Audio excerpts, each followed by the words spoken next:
To order, Beach Stewardship Committee. Today is Tuesday, June 18th, and it is 9 a.m. Would you please join me with the Pledge of Allegiance?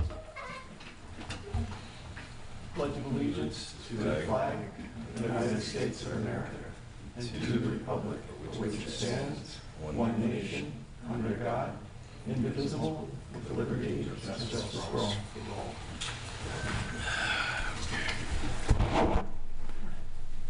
Thank you, everyone. And Jenny, could we have a roll call, please? Member Panic. Here. Vice Chair Kurzman. Here. Member Welch. Here. Member Stevens. Here. Chair Rothenberger. Here. We have a quorum. Okay, thank you, Jenny. First thing we have this morning is a presentation, and I just wanted to share with you a little bit about the person who will be doing the presentation. It's Stacy Gallagher. She is a Development and Policy Coordinator for the Sea Turtle Conservancy. She is involved with a conservancy project to mitigate beachfront lighting issues. She advocates on behalf of sea turtles and their habitat at the local, state, and federal level. Stacy, thank you for being with us this morning. Thank you. Can everyone hear me? Yes. Yes. Okay, perfect. So are you ready for me to present? Yeah. Yes. The floor is yours. Floor is yours. Perfect. All right, I'm going to share my screen. Can everyone see the presentation? Yes. Okay. I can. Yeah, so good morning. Thank you all for having me. That was a great introduction. We heard about your effort to update your ordinance a few weeks ago, and we're so excited that you're willing to pursue that effort. It's definitely worthwhile. So this presentation will be fairly short. I'll just talk about why it's important to update your ordinance, what the new 2020 state model lighting ordinance is, and how we, Sea Turtle Conservancy and National Wildlife Federation, can help you throughout that update process. So if you run into any questions after the presentation, I'm happy to help. And I also want to note that I have Joe Murphy here. He's with National Wildlife Federation.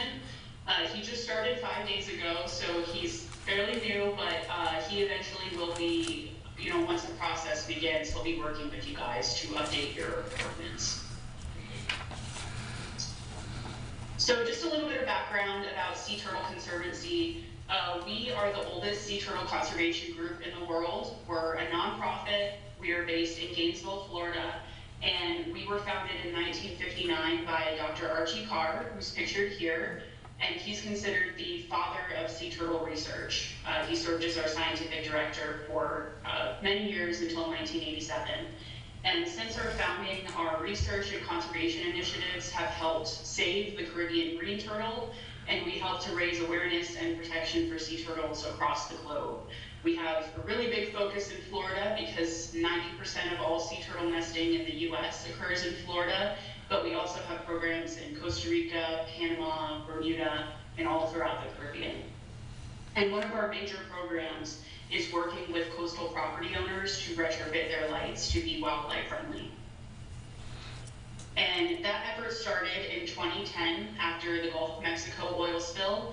There were massive settlements to a variety of entities, one of those being the National Fish and Wildlife Foundation. So we are using funding from that pot of money from the oil spill to help recover sea turtle nesting habitat on the Gulf Coast. So currently our retrofit projects are based in your area in Southwest Florida, from Pinellas County all the way down to Collier County. And since our lighting retrofit efforts began in 2010, we have retrofitted more than 300 properties across the state. And at properties that had disorientation data before the retrofit, we've been able to witness a disorientation rate falling to 0%. So basically we know that using wildlife friendly lighting works in reducing sea turtle disorientations. And we've also restored more than 35 miles of nesting habitat throughout the state. So just some background on, kind of our experience and why we're able to, speak knowledgeably about this issue. So the topic at hand, why do lighting ordinances matter? I kind of alluded to this, but Florida is incredibly important for sea turtle nesting in the US. Our three main nesters here in Florida are the loggerhead, green, and leatherback sea turtle. And just to give you an idea of the scale of nesting that we have here, 2023 was a record-breaking year for nesting in Florida. There were over 135,000 nests in 2023 for loggerheads, more than 77,000 nests for green turtles last year, and then nearly 1,700 leatherback nests in 2023. And this map here shows large aggregations of loggerhead nests all throughout the world. And you will see there's those kind of big orange dots in Florida and over in the Middle East. And those are the two largest loggerhead aggregations in the world. But the aggregation in the Middle East is declining pretty rapidly, which means that our loggerheads that nest in the Southeast US are the largest aggregation of loggerhead nests in the world. So this basically just indicates that the decisions we make on our beaches here in Florida have global implications for loggerhead, in particular, survival. Unfortunately, our sea turtles face a lot of anthropogenic threats, as you can see here, but the threat at hand that we're trying to mitigate with lighting ordinances is the threat of light pollution. So just quickly, for those who might not be aware of the impact of lights on sea turtles, we know that short wavelength, unshielded, high lighting on coastal properties can really impact sea turtle survival. For adults, on lit beaches that have this unshielded short wavelength light, adults will likely turn around and try to go elsewhere. So they'll emerge on the beach and realize that this beach is incredibly lit up, and they'll do what's seen here as a false crawl, where they crawl onto the beach and then immediately turn back around without nesting. So to illustrate how sources of light impact sea turtle nesting, an experiment was done that had a completely dark beach, and then it had a beach with mercury vapor lights on it.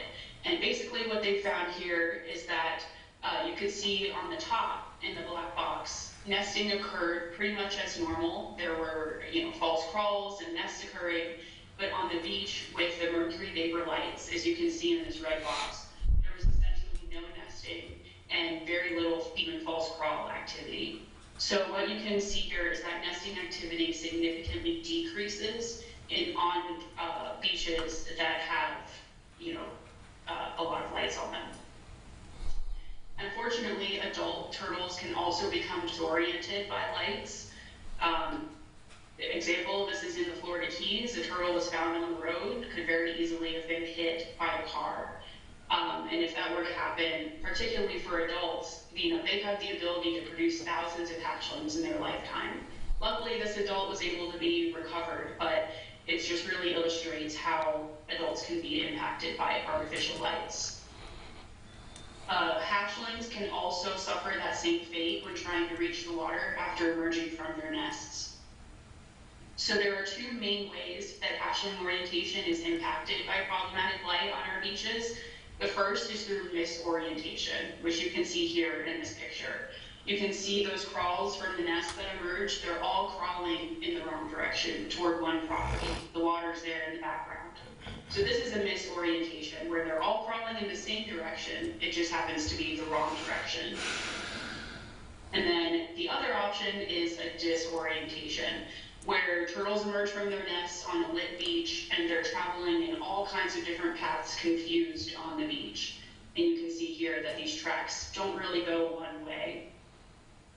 And unfortunately, while hatchlings are spending time disoriented or misoriented on the beach, they're using up valuable energy that they need to go offshore to safety. So as they're burning up this energy, they're getting more and more exhausted, dehydrated, which leaves them vulnerable to predators such as this night heron or all kinds of other different predators on the beach. So we know scientifically that short wavelength light disorients sea turtles. And that's what we're seeing here in this figure. Each line represents a different species of sea turtle and the proportion of hatchlings that were attracted to the specific wavelength of light that you can see on the bottom. And as you can see, all 4 species had a 100% attraction rate when they're exposed to short wavelength light, that purple, blue, green wavelength, which we see as white. This attraction rate goes down, however, as the wavelength gets longer. So those oranges, ambers, reds. So this is why sea turtle conservation has used that long wavelength light to retrofit beachfront properties. So this just further shows that example of what short wavelength light looks like under a spectroscope. So here are some common bulbs that are probably in your building right now or in your own homes. You can point this device at it and you can see the wavelength that is emitted. So you have those violets, those blues, those greens. That is short wavelength light, and that will disorient sea turtles, and it impacts humans as well. In comparison, with long wavelength light, which is achieved through amber LEDs or even low pressure sodium, although it's being phased out, it's a very narrow band of that long wavelength light. And that is what we're trying to get at when we use wildlife friendly lighting. So the state of Florida, in partnership with technical advisors, has determined that using long wavelength light, shielding it so the source is not visible from the beach, and using lowered mounting heights is the best way to mitigate problematic light from reaching the beach. And this bollard here is an example of all 3 of those rules. So just to show some examples of what wildlife-friendly lighting looks like in the real world, this is a property, single-family home in Lee County that we recently retrofitted. You can see there's a short wavelength light, it's unshielded, it's visible from the beach, and you also notice that there's interior light. You can see directly into this person's home, their bedroom, their kitchen. But after we retrofitted it, you can see that there's long wavelength light. We shielded that light there on the first floor, and we also tinted the windows on this property. So going back, this shows these windows with essentially no tint at all, and then this is what they look like with tint. So definitely an improvement from where it was before. Here are just some other areas on the property to demonstrate that, high traffic areas, walkways, even underwater pool lights can be retrofitted using wildlife-friendly lighting. This was kind of relevant to your area. It's in Pinellas County, the Hilton Clearwater Beach. We recently completed this retrofit. Very high traffic, high visibility resort, multiple types of applications of light on the property. Here's what that property looked like before we retrofitted it, and here's what it looked like after. And because it is such an expansive property, I wanted to show some high priority areas. So restaurants we retrofitted. On the top right there is an event space. We've got a parking garage and parking lots, which have their own kind of recommendations that need to be met for lighting, all possible to be lit with wildlife-friendly lighting. So here's just more examples of what that looks like in the real world. Again, showing a parking garage, a spa area. The technology has really improved to where pretty much any kind of application you need, you can light with wildlife-friendly lighting. Here's some more examples there, parking garages, carports. So now that we have that background on what wildlife-friendly lighting is, why it's important, I want to talk about this 2020 model that you all are looking into using to update your ordinance and how we can help you achieve that. So what is the model lighting ordinance? Sea turtles are protected and managed through several levels of government at the federal, state, and local level. But in particular with the model lighting ordinance, I want to talk about the state protection that it provides. So through the Marine Turtle Protection Act and the Beach and Shore Preservation Act, the state, so DEP and FWC, were required to put together model lighting ordinance guidelines. So this is not a state law, this is just guidelines that the state was required to put together that local governments can base their own ordinances off of. So this just gives you an idea of all of the local lighting ordinances that exist throughout the state. There are over 100.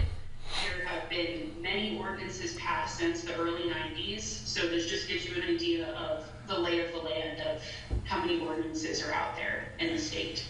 And it's important to note that the first model lighting ordinance that was passed was passed in 1993. So local governments have been basing their ordinances off of something that was passed before LEDs existed, before a lot of the research we know now about wildlife-friendly lighting existed. So this is why the update to the 2020 model was so important. So in the 1993 model that local governments were using, it recommended bug bulbs, which you guys might be familiar with. That's just a short wavelength bulb coated with yellow coating. It recommended low pressure sodium fixtures for roadways, which is now being phased out. It's outdated. It didn't mention temporary handheld lighting, and it also didn't separate the recommendations by application. So pool areas, roadways, etc. The 2020 model, which was updated by FWC, DEP, has really added a lot of important research and technology into it. So it recommends those long wavelength lamps and refers to FWC's wildlife lighting program. It does separate lighting recommendations by application. So pool areas, parking, piers. It references FDOT's wildlife lighting guidance, where FDOT actually has wildlife sensitive fixtures available for roadways in their approved products list. It references that. And it also refines a lot of the definitions to reflect what we know now. So this, basically the take-home message as this 2020 model that was updated by the state is much more effective to protect sea turtles than the 1993 model, just because the technology has changed and that 2020 model reflects that. So as I mentioned, this new model is a great tool that local governments can use to better protect sea turtles. So finally, last section, how we, being Sea Turtle Conservancy and National Wildlife Federation, use this model to educate and help local governments update their ordinances. I don't need to share this with you guys, as you might have your own process when it comes to updating your ordinances, but typically a code enforcement officer or staff will bring the idea to the commission. A task force or committee is formed, like this one, where you discuss what you want to update. That new draft is created either by this committee, or sometimes we at STC or NWF work on that first draft. There's usually multiple rounds of edits with input from stakeholders such as the public, maybe your attorney, other stakeholders. That draft is presented to the full commission, usually in a first reading. The public hears it, and then usually there's a second reading, there's more feedback, and then hopefully that ordinance is approved. And we are completely aware that this process is not quick, that it takes a very long time, but we're available to help you all. So how can STC and NWF help you? We can present, like I'm doing now, and attend committee and commission meetings to share our expertise on the best language, what's worked, what hasn't worked. We use our real-world lighting retrofit experience to inform suggestions on how the model can be, on how your ordinance can be made better. And we can also assist you with educating your community about the change. So if you update your ordinance, it's definitely important to educate the people who have to adhere to it, what's changed and how they can be in compliance. So we have all kinds of materials for free available to help folks be in compliance with this new ordinance to protect sea turtles. So the main takeaway from this is that this new model is a great tool to help you update your ordinance to better protect sea turtles, and STC and NWF are available to help you every step of the way through that process. So here's my contact information. I think folks of the city already have it, but my email is just Stacey, STACEY, @conserveturtles.org. And yeah, thank you for your time, and I'm happy to answer any questions you might have. I have some questions, but I'll defer to anybody here if they have some to go before me. I have questions. We can go in any order you like. Go ahead. Well, thank you for your presentation. Very nice, and it's terrific to see this kind of effort being done. I read a study that showed that these guys came with barricades, and they put barricades in front of the turtles as they were trying to crawl. And what it had concluded was, without barricades, the nests are evenly distributed randomly from the high water line to the first dune that they encounter. And then when they put these barricades in front, what they found was that just became the replacement of the dune, and they became evenly distributed between the high water line and the barricade. And the reason I'm asking about this is because I look at a barricade, and I didn't like their conclusion, because what they didn't do is they didn't say how much moved. Like if a turtle did do a false crawl, and they said they actually didn't increase from these barricades, which I found odd. But if they retreated, whether they increased in the other spots. And the reason I'm long-windedly getting to that is you had a slide about the wrong kind of bulbs. And you showed that when you had the right kind of bulb, you had a lot of nesting in that area. And if you had the wrong kind of bulb, it decreased. My question to you from that is, it decreased in that area, but did it increase in the surrounding areas, or did we lose those nests? I mean, I have several questions, but that was the first concept of, like, do these false crawls, are they a permanent thing, or are they, maybe they're just going to be going to a nest that might be better suited for them? I mean, I don't say that to be mean, but we have large hotels in some area, which maybe those lights are a warning, like, this is not a good place, where we just have, in those hotels, probably almost equal to the number of people in the whole rest of the island when they're fully filled. So we've got some real large hotels, and then we have some large empty areas. What I'm trying to get at is whether the goal of the lighting ordinance is, perfection, we don't want any lights anywhere, or could we use the lighting to perhaps encourage the turtles to be in more suitable parts of our beach, which are very nearby? Okay, so there was a lot there. Yeah. So yes, that is a very valid question. We get that a lot. It is the scientists and conservationists do not want to deter nesting or even encourage disorientations in some areas with problematic lighting. A disorientation by nature is a take, according to the Endangered Species Act. So we certainly do not want to be intentionally causing a take of a protected species with problematic lighting. It is possible to safely light a condo, hotel with proper lighting without, compromising turtles and human safety. And it's also important to not introduce human intervention. So you had talked about barriers. In some places, not in the US, there are, there's caging, there's runways that people have set up. But when it comes to this problem that humans have created, the best way to address disorientations by hatchlings and adults is by fixing the underlying issue, which is the lights. And to answer your question about, if the adult will crawl up on the beach and then go elsewhere, she will continue to find a place to nest. And she might find a darker beach further down.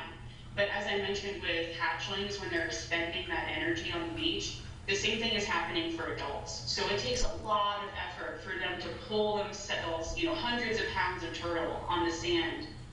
They're typically in the water. They don't do that very often. So eventually, if she keeps encountering beaches that are lit with this problematic light, she will not be able to successfully nest, and she may just lay her eggs into the water, which obviously will not allow her to continue the species. So that idea of introducing more light to deter turtles to go from some areas is just not scientifically the best way to conserve a protected species. So then they don't see the light, because I got the sense on your graph that they actually didn't even start to crawl. So I thought that perhaps the lighting, if it was, some of these hotels are I'm not going to name call, but some of the densest areas of population do seem to still also have some of the densest occurrence of the lighting that you may not like, or that the turtles may get confused by. And so I'm just wondering if the bright light, inappropriate bright light, would scare off the turtle from saying, I'm not even getting out here, I'm going to go get out over here. I couldn't hear all of that, but so basically there are a few options. The turtle could continue to emerge on the lit beach, and she just may not find it suitable and will exhaust herself to the point where she lays her eggs in an inopportune location where the nest will likely disorient, which is could potentially kill over 100 hatchlings, or she might not nest at all and she might just unfortunately deposit her eggs into the water. So our approach is, we know that there's a solution that exists to address the underlying problem. So that's why we go with that, as opposed to trying to introduce human intervention in something that, you know, we have the solution. So we wanted to try to aim doing that with ordinances and with retrofitting problematic lights. I don't want to monopolize. I do have some more questions, but let someone else go. Anybody? Stacy, I have a question, actually, too. If we adopted this today, which obviously isn't going to happen, what would you think it would take in terms of time until we were in compliance? That's a really good question, and that's an important question to consider. I would say for folks to, you know, if they are retrofitting their lights, typically for our retrofit projects, from start to finish, we give large condos a year, and we give single-family homes 6 months, just because a lot of these materials, you can't just walk into Home Depot and buy them, unfortunately. They're often, you have to go through a lighting distributor, and they're custom-made. So that process can take a few months, you know, from ordering to getting them to installing them. So I think having, you know, 100% compliance is not something that I've witnessed in the community before. So it's kind of a hypothetical, but bare minimum, I think in the meantime, while folks are in the process of retrofitting their lights, they can turn off their problematic lights during nesting season, and that can happen immediately, you know? Okay. So I would say if you're looking for some kind of grace period or a timing that you want to include in the ordinance, we always say, you know, maybe a year at most, because you don't want it to be too long that folks don't take it seriously, and you don't want it to be too short in that it's unachievable, you know? Okay, and also, I saw that there was a sea turtle fund, and I did check with Treasure Island, and they have, for violations, I think it's $88, and if you're not in compliance, it just builds every day after that. And so I saw in here the Sea Turtle Fund. So those monies are supposed to go into that fund. Would that be for the city to manage, that money coming in? I believe that was the thought with it. It's important to note that the model, it is just a guide. So you, as the city, have the opportunity to take, you know, pick and choose what you want from it. Obviously, there are some parts that are more important than others. But yes, I think what the state was aiming with that Sea Turtle Fund is to kind of provide a way for a city or a county to use the funds from those violations to, you know, to do education or to do something in relation to further protecting sea turtles. Great, thank you. I have one observation, if I could. John brought up the barrier thing, which I hadn't thought of, but that would act, as you were saying, to chase the turtles to the other side. Was she saying that she doesn't? And I'm in favor of no lights on the beach, period. But that might act as a sort of help. If I'm sorry. I'm through. Thank you. Just a disclosure. 2 years ago, at where I live, which is a darker part of the beach, we found sea turtles in our swimming pool, hatchlings.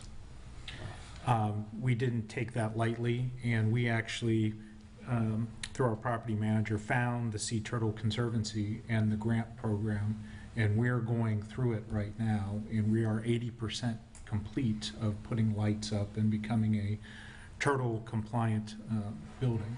But just for the fact of we're about a block down from the Don Cesar, and it's you know, to your point, the hotels are bright.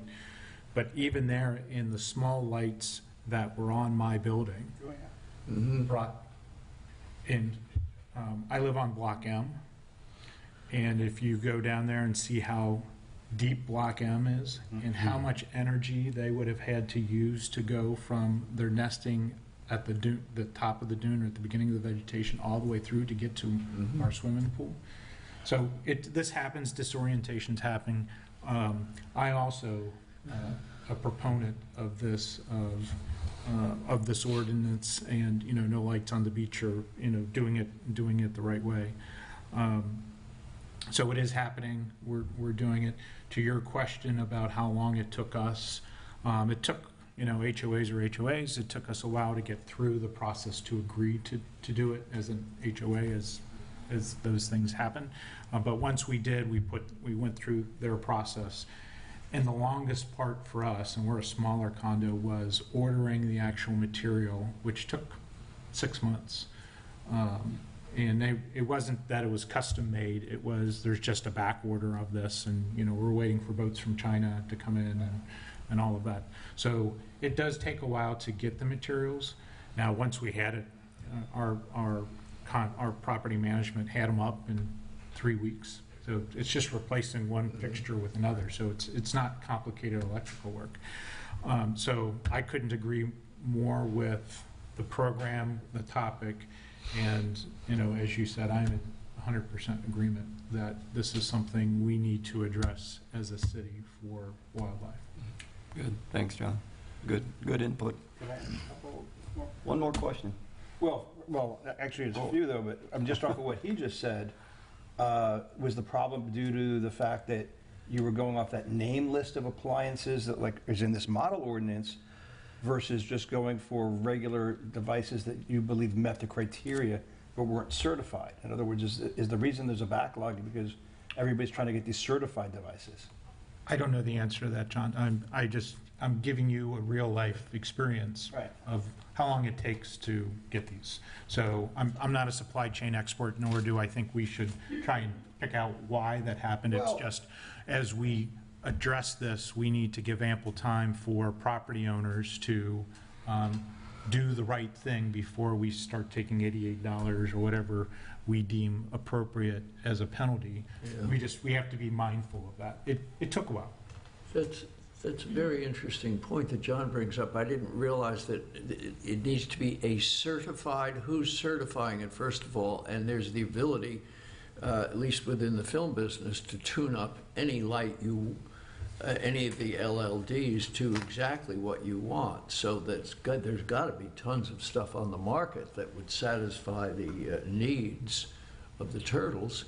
So why are we talking about only certified things? Who certifies it? I can speak to that. So Florida Fish and Wildlife Conservation Commission does maintain a very large list of wildlife-friendly products that they have certified. So basically, it's a good starting point. If you have no idea what to buy, but you want to buy the right stuff, we always direct people to go to that list first. However, in your ordinance, you can craft it so that folks don't have to just use items on that list. You would just have to recommend that they're long wavelength, so 560 nanometers or above, shielded and mounted low. And there are plenty of products that are not on FWC's list that do meet that criteria. It's just in your ordinance you would have to, specify what they need to have. So basically, to answer it, you don't have to use what's on FWC's list. It's just incredibly easy for folks who don't know where to start. It has everything listed there, and they have certified a lot of products. Thank you. So let me just, since we have experts here of yourselves, let me just tell you what my questions were. One is, what height under a chair or other item is reasonable, or are no chairs reasonable, that a turtle might get caught? Because we have a lot of hotels that have chairs. They normally would spend the night out there. Also, which of the species of the turtles that nest here are indeed endangered? Or is it all of them? I mean, you're talking about hawkbill, ridley, the loggerhead, the green. I'm wondering which ones. And then I find that I've been in places where people should I do all at once, or should we just? We should be cognizant of her time. So the first question about the furniture, that's a really good question. I don't know if you guys are going to put furniture in with your lighting ordinance or have it in a separate section. I know typically cities have requirements when it comes to furniture, like all of the chairs have to be pushed to the toe of the dune at the end of the night or something like that. In terms of, what is the perfect height or what is a recommended height for furniture or something that will guarantee a turtle will not get stuck, I don't know if that exists. I think any kind of furniture that's left out on the beach at night, particularly just in the middle of the beach, could be a potential obstruction for a nesting or hatchling turtle. And I have examples of language that I could send to you all about how other cities have dealt with beach furniture, if that would be helpful. So I could definitely do that. In terms of the species, in Florida, we get loggerheads, leatherbacks, greens, and actually Kemp's ridleys, which are the most endangered sea turtle in the world. So all of those species are either listed as threatened or endangered under the Endangered Species Act. They all have Endangered Species Act protection. Okay. The loggerhead and the leatherback are listed as threatened, and the green turtle and the Kemp's ridley are endangered. Okay, and then I guess I'll make my last question. I've stayed in places where there was a requirement, and the people came at 9 o'clock or sunset, and they looked at the hotels, and they said, these are the windows, that the curtains aren't closed, you need to close them, and the guests are aware ahead of time. You either close them, or you're going to get a phone call, or you're going to get a fine. I personally put turtle glass in my house during a remodel. I find it sort of depressing, frankly. It darkens the light coming in as well as the light going out. So I can understand that some people may choose to want to use curtains. So what's the sort of breakdown on where people go with that kind of thing in communities? Yeah, that's a really good question. The interior lighting is definitely a big topic when communities are updating their ordinances. So actually, so there's a lot. So the turtle glass is a marketing kind of ploy that unfortunately is not the most effective for sea turtles. So typically turtle glass is 45% transmittance, meaning that nearly half of that light from inside is making it outside. And we know that that does not do enough to prevent disorientations. So actually FWC, because they have known that this turtle glass is not the most effective for years, did an experiment last year where they tested different tint transmittances and their impact on disorientations. And pretty much what they found is that 30% transmittance or less was the most effective. Now, when we talk about interior light, we are not just talking about tint. It is that combination of using tint and window coverings, so curtains, blinds, that really is going to be the most effective thing when it comes to preventing disorientations due to interior light. So when, you have to look at the model and see what the model recommends in terms of tinting, but I can only recommend what is the best thing for sea turtles, and that is that 30% transmittance or less. Just because when you go out onto the beach and you see 45% transmittance, you can still see directly into people's buildings, and you can still see that light making its way onto the beach. So that's what I can share in terms of what's most effective for sea turtles. So could we ask then if you could share with us some beach furniture and also some of those kind of lighting kind of issues for nighttime curtains? Does that make sense? Yeah, I will. I'll make a note to send an example of a beach furniture ordinance. I'm thinking it's the town of Longboat Key or Fort Myers that I'll send to you guys. But yes, communities are definitely dealing with the obstructions due to beach furniture. Thank you. Stacy, thank you very much. Who would be the contact? Would it be Mr. Stevens that I would send that to? Ayako. Sorry? Ayako that sent you the invite? Yeah. Mr. Chair, before we lose the presenter, may I ask a question? Sure. Stacy, thank you for the presentation. This is Andrew Dick, and I'm the city attorney. As you probably know, like in Florida, we now have to do a business impact statement when we adopt an ordinance. Would you happen to have anything like that? As if we look at this ordinance, we're obviously gonna have to do a business impact statement, but I was wondering if anybody has done that yet. They have, and yes, I can send them to you. That would be great. Thank you. Thank you, Andrew. Good question. Yeah. Stacy, thank you very much. Great presentation. Thank you. And before I sign off, I just kind of wanted to let you know, that we're available. I don't know if you guys would craft the language, and then if you want to send it to us, we can make our suggestions on it. But we're available throughout the entire process. So I definitely recommend that you look closely at the model and pick out the parts that you think would best serve your community. I do want to mention that we did an analysis of all of the language and implementation of all lighting ordinances across the state, and I did send those results to Mr. Stevens, but I can resend them again. But basically in that, we really pinpoint the most high priority things that we think should be changed for, updated in your ordinance. So I can resend that information too with the beach furniture and the business impact information. So can I just ask then, did you actually look at our section 44.4 and 44.5 of our land development code, which had, the Yes. lighting changes? Okay, good. I would love to see that. I think you already sent it, I'm sorry, I think you already sent it, Iacco and Jennifer, I think you have that. It was sent to you, and I was on that email. You can send that out to the committee and also share it with the city attorney here. I mean, that'll be really helpful for business impact also, because a lot of these things I saw already were in our existing code. We may not be enforcing them, but they're there. Thank you. Yeah. In terms of the kind of score that we provided to local governments, you guys were in the somewhat ideal category. So it's 1 through 4, you were in 3, with 4 being the best. So there are just a few kind of minor things that I think can be tweaked that will make it a lot stronger, for sure. Great. Thank you. Feel free to email me if you run into any other questions. And thank you all for undergoing this and talking about this. It's definitely important for sea turtles. Thank you, Stacy. Thank you very much. Mr. Chair, one comment on this, and that she brought up that I thought was relevant, and I don't know how much Matthew has educated you all to the Endangered Species Act, which is a federal law. It was enacted in 1972, I believe. There are other endangered species in our city, like birds. I think the skimmers are also endangered or threatened. But one thing that she referenced was a word called take, and it's a legal definition in the Endangered Species Act, and it's essentially illegal to take without a permit, okay?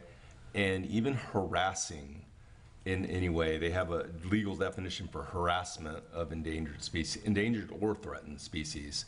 And I think we had a situation here one time where some species of birds were being considered a nuisance, and I think someone put out those owls or scary-looking totem poles or whatever, and FWC literally considered that to be harassing an endangered species. So I think it's very important to take this seriously. I know you guys are taking it seriously, but I didn't know how much you knew about the Endangered Species Act, because it's a very long and historic law that's propagated through the state agencies. That does remind me of one of her slides also that was about threats. Yeah. And it listed a lot of things, but it didn't list birds or fish, which I think ultimately are the ones that are eating most of these Yeah. baby turtles when they do make it out to the water. Are any of them endangered? Like, are we dealing with endangered birds that need to eat the endangered turtles? That's nature. I don't think we can sue. They can't be fined. Thank you, John. Can't be fined. Yeah. But anyway, I just wanted to let you know about that. I think it's important.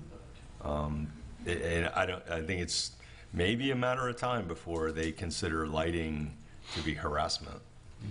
Yeah. Interesting. Thank you, Andrew. Thank you, Andrew. Thanks. Okay. We have an action to approve the agenda. I would say that today is a special meeting. We're dealing with the sea turtle lighting, shark fishing, dune preservation. If you've got something that's germane to those things to add, now's the time we can add them. I believe I do, and that is just the overall discussion of where the ordinance is going, because at the last city commission meeting, they did have a discussion. I don't know if you all watched that or were present, but I think we should talk a little bit about just how this ordinance is moving forward as an agenda item. Clarifying question, if I may. Are we talking about, at the workshop, we were asked to look at the sea turtle the lighting as a separate ordinance. Are you speaking about how that one's moving forward, which is the Well, agenda of today? so Or are you asking for the overall beach ordinance? Overall, because at the city commission meeting subsequent to the meeting you're discussing, there was an agenda item to discuss specifically the ordinance again, and they were discussing whether the turtles should be done separately or what should be done. Let me phrase it differently. They were discussing whether things should be done separately or together. And I think I have got a comment that I think may help us to bring everything together. Yeah, let me just clarify that, and maybe Jennifer can help me with it. I happened to be at that city commission meeting. I thought the discussion was whether or not to bifurcate the process and deal with the intensity and density behind the resorts. Is that right, Jennifer? She's nodding her head yes, for the record. And it wasn't necessarily about turtles. It was really about how do we get this ordinance on the books as fast as possible, and maybe the more trickier part of it, because there's more data to be collected in the, I'm going to call it density and intensity of the use of the beach behind the resorts, because there's a lot more activity there, and staff wants to do some studies in order to be able to back up if we say this much of a setback, et cetera, some more empirical data. So that was the conversation. It wasn't necessarily focused on sea turtles.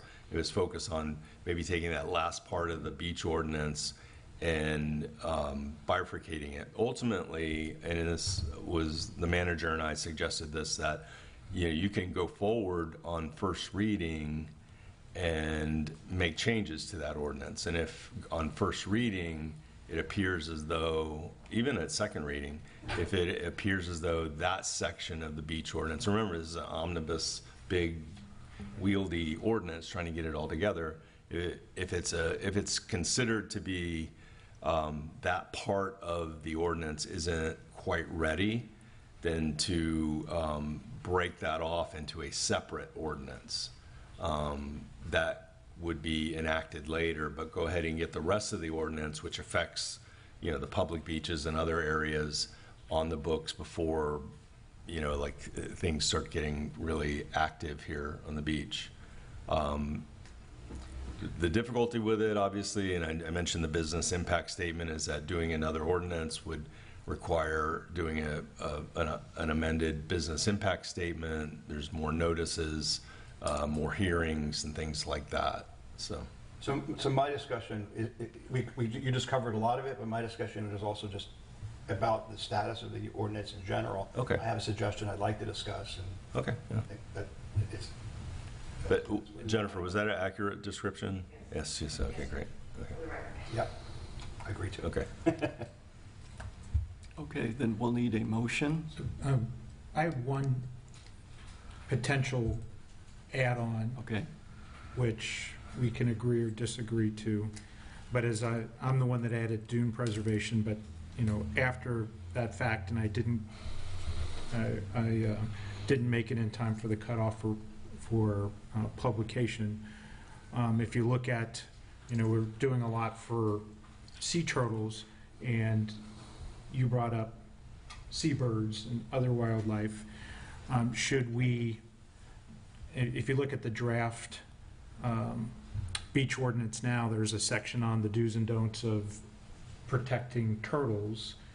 Should there be a seabird section as well of the do's and don'ts there? And then I'm bringing suggestions on dune protection and preservation to be added as well. And I know I'm making the bill bigger, but and when we get to mine, I'll say it's an opportune time to solve some problems. So my suggestion for the agenda right now is, should we also discuss briefly seabirds being added and seabird protection? I believe there is something in the ordinance now to that. Not 100% sure, but there I is. browsed through the draft. Yeah, it's in 95. Aren't there state ordinances that already do that and federal ordinances? Yeah, there's absolutely state and, well, Endangered Species Act is one of them. Yeah. And what I described to you is, as far as I know, a one-off. You know, it wasn't a prevalence of, of this harassment situation of seabirds. I mean, so I think the sea turtles are the most vulnerable, probably just because they're grounded.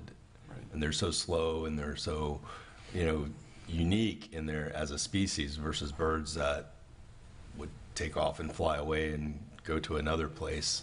And it was the same concept as like, do they find another place to, forcing them to go find another place to nest. It was considered to be harassment. In my quick perusal in the last few days, I did miss, and thank you, Jennifer, 9514 does solve Okay, some good. part of the problem, so No problem. I bring it back. No problem. Thank you. In the process, we added a few more of the birds that weren't in Yeah. our current. I appreciate you. I'm all for the black. So I'd like to make a motion then that we approve the agenda as is with the addition of the one item for discussing ordinance approach. Have a second? I second it. Take a vote. Vice Chair Kurzman, Yes. Member Welch, Yes. Member Stevens, Yes. Member Panic, Yes. Chair Rothenberger, Yes. motion carries. Thank you, Jenny.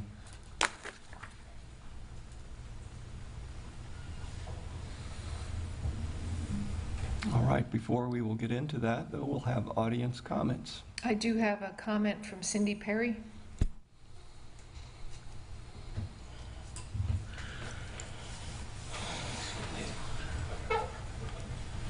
Hello, Cindy Perry, Boca Ciega Isle Drive.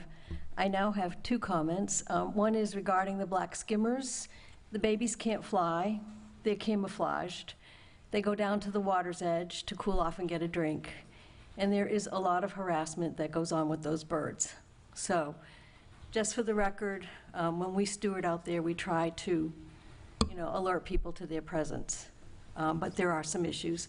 And the FWC does have a guideline for imperiled nesting shorebirds. So there is a reference in addition to the endangered species. But the reason I put the card in is because I was watching the news the other day, and I heard that Treasure Island was going to be enforcing their no fireworks on the beach this year. And they were getting the word out to people. They said they had engaged the sheriff, and basically they say that the fireworks on the beach are disrupting a lot of people that might want to be just out there to enjoy the sunset or whatever, and they plan to take action this year to enforce their ordinance. So my question is, what is St. Pete Beach doing? Because I believe we have the same issue. Thank you. Okay, Thank you. it's a good question. Don't we already have a no fireworks on the beach in our current regulations? Without a Did permit. we ask Jennifer? I would ask Jennifer. Said Jennifer question.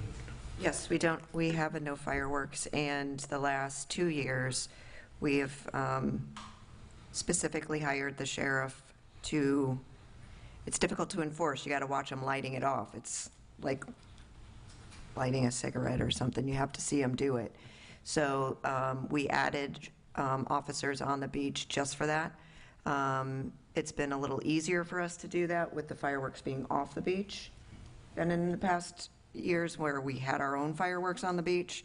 But we have had that discussion, and we specifically hired extra officers just for that. So, and we not only do it on the 4th of July, we do it that whole weekend, because this year it's on the Thursday, that whole weekend. So we've had that discussion. I hate spending money on fireworks and seeing other fireworks. Thank you, Jennifer. Other fireworks? The only fireworks I know of the hotels on the 4th of July, there is none. Just we are doing them. They had, there was one hotel who had them over Memorial Day, and I think they'll do them Labor Day. But they get permitted through our fire department to do that.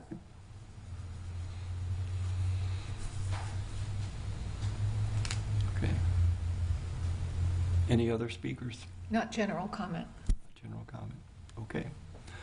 So we'll move on to our first action item here, which is the Florida Model Sea Turtle Lighting Ordinance. And we can discuss that. I have a feeling that we're going to make a motion to say, let's go ahead. We can't, it'll be up to council and staff to figure out what this ends up being, but I think it's certainly a good start. So, In looking at the earlier draft, it referenced this model lighting ordinance. It said, oh, we were going to include it, even though it had all our existing items still in our ordinances.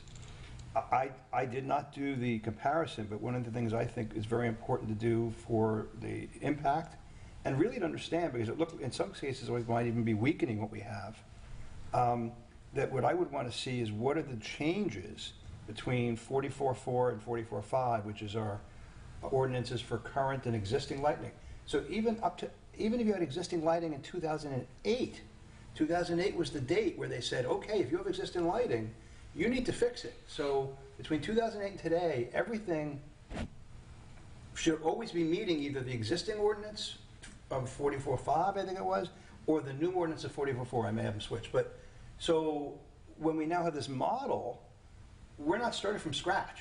We already have a good ordinance, or a good building block. So my question it would be, rather than just say, hey, let's just add in the model ordinance, they could be conflicting with what we've got. I would want to see actually the components of the model ordinance thought about and then compared to what's in 44.4, what's in our current ordinances, and say, okay, this is what we're changing. We no longer want to allow bug lights in existing structures. We want something else. So I don't have particulars of what I would say should be different. What I'm just saying is that we can't just take this on its own, because it conflicts even with our own ordinance. No, and think about it. Stacy said, you can use this as a guide. Exactly. Definitely pieces of it, you don't have to take it. So that's what we need to see, is the red line of that. So, Chairman, yes, and Jim. I think it would be and Jennifer and City Attorney, you can tell me if it's wrong, is do this kind of a similar process of what's going with the beach ordinance. Yes, we have some language, some lighting language in there.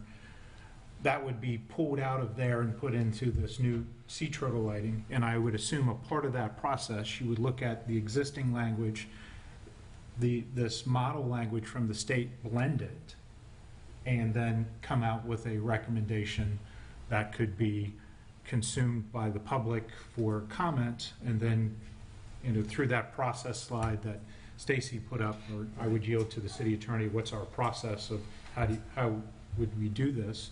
But I think it's taking what we already have, which is good, taking the model, blending them together, because I wouldn't say don't throw away, don't keep both, because then you have conflicting. Sure. Do what we're doing with the beach model, have one sea turtle light, marine lighting section, however it's going to be called.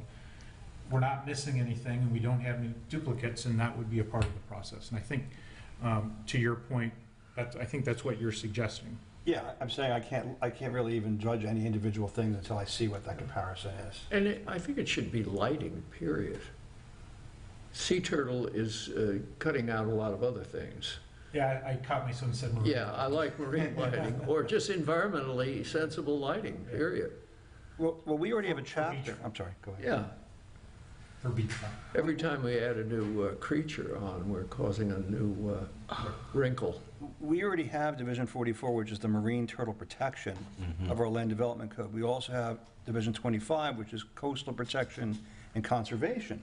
And then we also have the other chapters of the regular ordinances that are all, mixed in. So we need to, look at all of those of what we currently have and then align them, not just for turtles, as you're saying. For marine. Marine. Lighting. Yeah. Lighting as it relates to lighting. But I believe she said she did an analysis of our ordinance, so that might be a good place to start. I haven't seen it, but I'd be curious to see if they found something in there that was contrary to law or something to that effect. So It's apparently just not quite up to current standards of what's available. Okay. The lighting world has changed drastically in the last few years. Okay. I think it's I love the two cell phones. Yeah, that was good. A flip phone versus the iPhone, yeah. This is just taking what has been put together in our code like that and just modernizing it. Let's centralize it and I mean, there's forward. yeah, there's no denying. I mean, the purpose and intent of Division 44, the purpose is to protect sea turtles. I mean, the city is not moved off that position from ever, and plus if we were to change a position on it, it would probably be not good. But I'd like to see their analysis of it and start from there and see, can it be melded in. I'm always interested in trying to improve the city's ordinances for the better. Sure. And just as we're doing for the beach, get it all in one place instead of. It's easy to I think you find, went easy to several use. different places. Let's Yeah. get it in one place. So it's one thing to draft a law, and it's another thing to enforce a law. And so enforceability has a lot to do with how you draft it, where it is in your list of ordinances, and how hard it or easy it is to find, and clear too as well, because beaches are notoriously difficult to enforce because they're not like your regular real property where you have fences and so we got to make sure it's clear and enforceable. Beaches are unique, but that's what makes Florida great, right? That's why we have it in our city name. Good point. So I'll just make a recommendation. All right. I think we're all in agreement of updating the lighting aspect, so which is many sections of the lighting ordinance that's on here. And Stacy, you can jump in. I think I think it would be helpful for us to get something really together. I think internally we need to work with code enforcement on the section 4 in here about compliance and enforcement to make sure that that language meets what we can actually accomplish with our staff. And then penalties. I think, Dan, you talked about the Sea Turtle Fund. So if we could get direction on an amount that you would recommend for a penalty, and whether you would want to have the Sea Turtle Fund and what that would look like. I think the lighting part is we just need to come up to code, or come up to date to 2020 with our iPhones. But I think the questions that I have is trying to craft this, and Andrew jump in too, is on the penalties, the Sea Turtle Fund, and then I can discuss with our code enforcement. I know we want to have that procedure. I just want to make sure the procedure we put in here is what we're capable of. I think the lighting part is a no-brainer, in my opinion, but that's my recommendation, or what I would suggest. Okay, thank you, Jennifer. Thank you.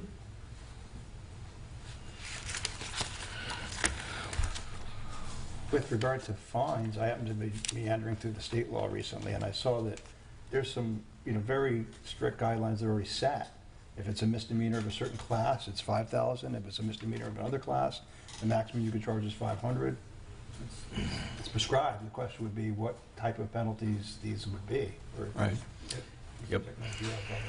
I think we would just have to look at the relationship between the state fines and what powers we have, whether we're preempted from doing that or whether we have to report it to an agency that actually will do that. I'd have to look into that. I'm not familiar with it. But yeah, it's a good point. I don't think we could just arbitrarily come up with a fine. Right. It's not a fuss. No. I don't know how Not a good Treasure idea. Island came up with theirs. Theirs is $88. Don't know $88? But it does, Under the limit. it keeps increasing by day. So- Which I think in the model, it has Yeah. that same Does. framework. Mhm. So they might have taken it from the From framework and they put in an $88. Okay, yeah. I'm not voting yet for $88, but there has to be some teeth. Right. Where we're not, It's not going to Yeah. work. it's kind of like dogs on the beach. There has to be some teeth to doing it. So, no pun intended. The other is that Jennifer brought up was the fund, that when these fines do happen, do we want it only to fund turtle-related activities, or would it be beach and turtle, beach preservation, which I'm You know, I'm showing my hand a little bit of what else can we be doing to preserve the beach and fund that. We need to decide how those, do we want to limit it? Because I don't know. If we even have the right to do that. You know, it's a city attorney question. Yeah. Where do the fines go in now, and are those dictated, or is there a prescription of how those fine funds are used, or is it just going to the general account? The answer is yes, they do. But they're also control, if it goes through the code enforcement process, as you know, we have a magistrate who serves as opposed to a code enforcement board. And there's also a process for lien reductions and things like that. So we would have to, it's just something I'm going to have to study. Yep. You know, if we can put it into a specific pot related to turtle, it's called turtle management, turtle protection, any fines related to that, then I'll look at that. But I'm just going to need some time to figure out the enforcement process for that. And I really haven't personally, to be honest with you, read the whole model ordinance. I mean, this is the first presentation I heard. But I'm very interested in reading it and getting their business impact statement and also their comments on our own ordinance, so I can see that as well. Good. I can make it $89. Yeah. One of them, Treasure Island by one. Our turtles are better. Well, slightly related to turtles and birds, if we find the hotels who allow their guests to take their dogs down to the beach, we might get some attention also. Just check where people are staying when they're walking their dogs. All right, can we move on now to our next item? Do we need a motion to move this forward? I don't know if that's a Jenny question or city attorney. Do we need, or A specific motion for it? I took down notes. I mean, you get, yeah, formally you could take a motion to, how do you want to frame it? I also have some public comment Okay. for this Take some item. public Oh, let's comment. do that. Okay. We'll get some public comment. Leslie Price.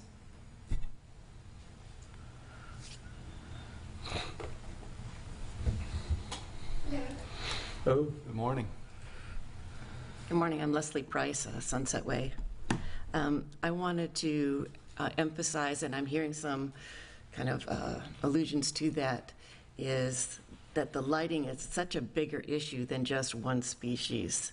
You know, there's so much of our wildlife and our human life that's affected by how we light an area.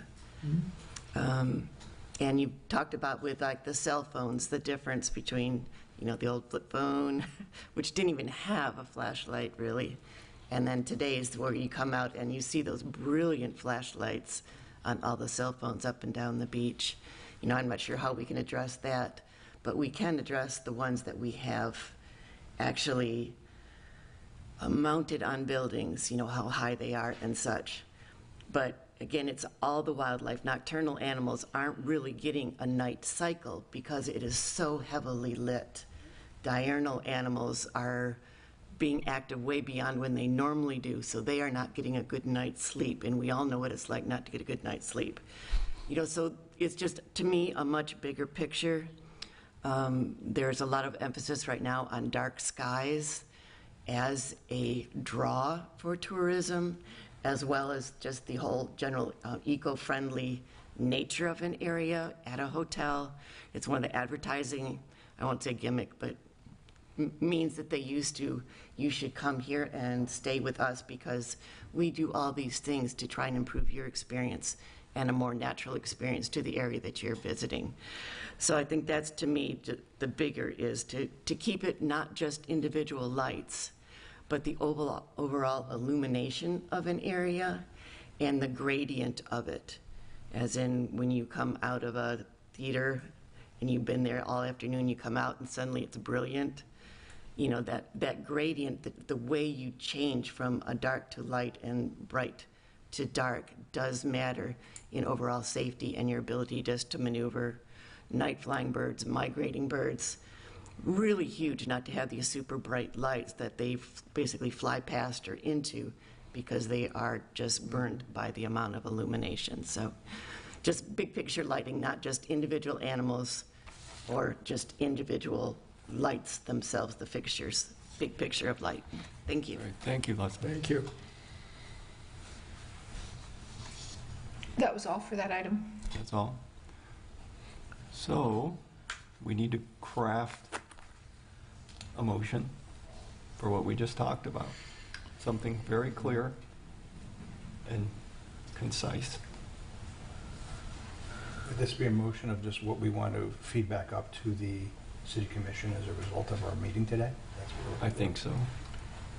I'll take a stab and let's all work on it Okay. together.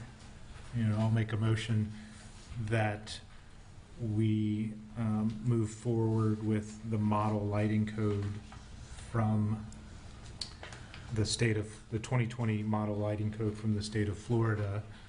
And this is where it gets difficult.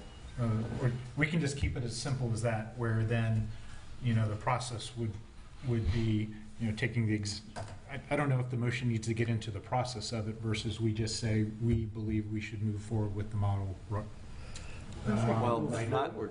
with the A model, but using it. But Using the using the model to, Make a motion to use the, you know, yes. move forward of using the model As a template. as a template. Does we all agree with that? Because then we get into process of how to do it. I think that would. Maybe a change motion your- could be, and forgive me, Matthew, I don't know if Matthew has the information that the Sea Turtle Conservancy has done already, but I haven't looked at it. But one motion could be to move forward with analyzing the 2020 model ordinance and coordinating with the Sea Turtle Conservancy to see what improvements to the city codes can be made. Is I that- think the city code part is very important, because I don't want anybody to get the message that they think we just said, oh, yeah, just use the Scrap model it. ordinance and reference it like we currently are. No, we can't do that. We can't just plug it in, but I'd be interested in see what the work that they've already done on our own ordinance and then read more thoroughly the model ordinance, but they clearly have a lot of expertise in this area, so why ignore it? And I'd be happy to look at it myself and then come back to you all and have some additional information. And if there's something in it that could be quickly plugged into the beach ordinance or something like that, you know, I think that would be important. I just don't know the analysis. I'd like to see their analysis.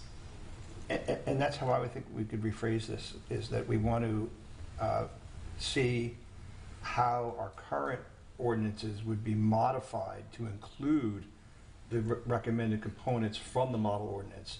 And based on that, then we could have another meeting. But we need to see, that would be our request, is to have the action item be a merging of components of the model ordinance into our current ordinances, red line, so that we can see So what we're doing.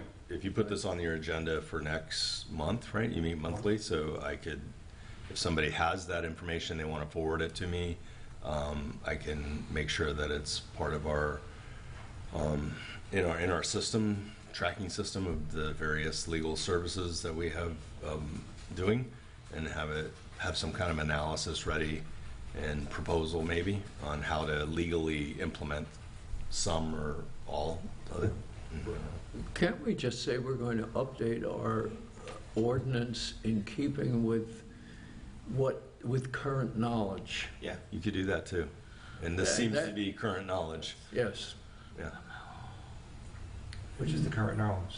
The Current 2020, knowledge is- the model ordinance that they're providing. With consideration, with up to current knowledge, with consideration for the suggestions of the turtle group, whatever. Sea Turtle Sorry. Conservancy. But we're not Turtle. endorsing, and we also, I'm sorry. go No, we're not endorsing. We're only looking. Right. Because Well, there's things it's, in there. yeah, it's not their model ordinance. It's actually crafted by the state, my understanding, right? So Yes. the state's the one that implements a lot of the endangered species, threatened species laws.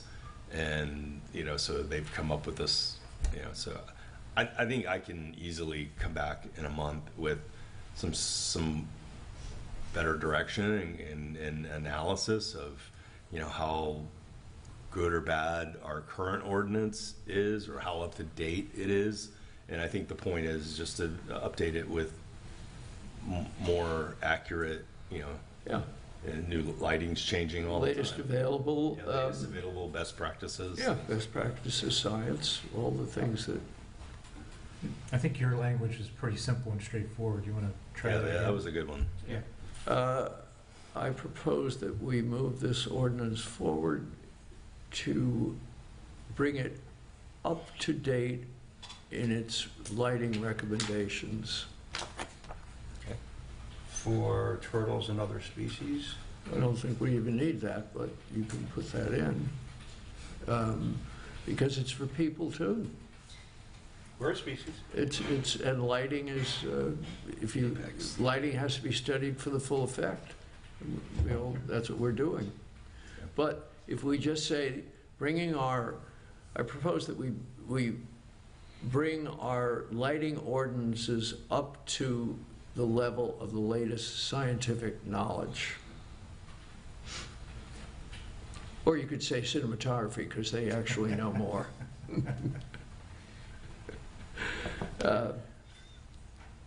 Jenny, can We you? bring our lighting ordinance up to a current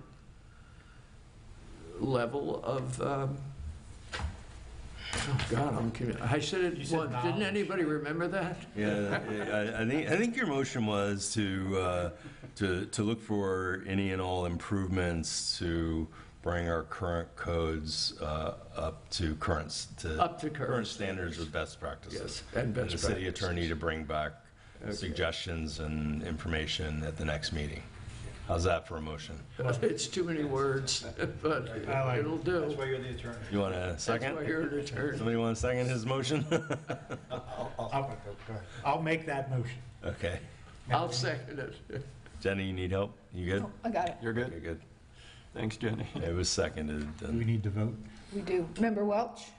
Yes. Member Stevens? Yes. Member Panic? Yes. Vice Chair Kurzman? Yes. Member Rothenberger? Yes. Motion carries. Okay, and if anybody has the information that, the Sea Turtle Conservancy provided, I do. please, okay. I'll send you it can to you. forward it to me. I will. Great, thank you very much. I appreciate it. Thank you. I'd also wonder if there's any scientific information that could be forwarded along as well, rather than just like sample ordinances from those communities, scientific information that, Okay. people have said, this is what we've seen when this happens. Thank you. I always assume when you say latest information, you're including science. But we are in America, that's true. Yeah. Okay, we can move on to our next action item, which is discussion of shark fishing. And Ayako, are you going to? No. Okay, thank you, Jennifer.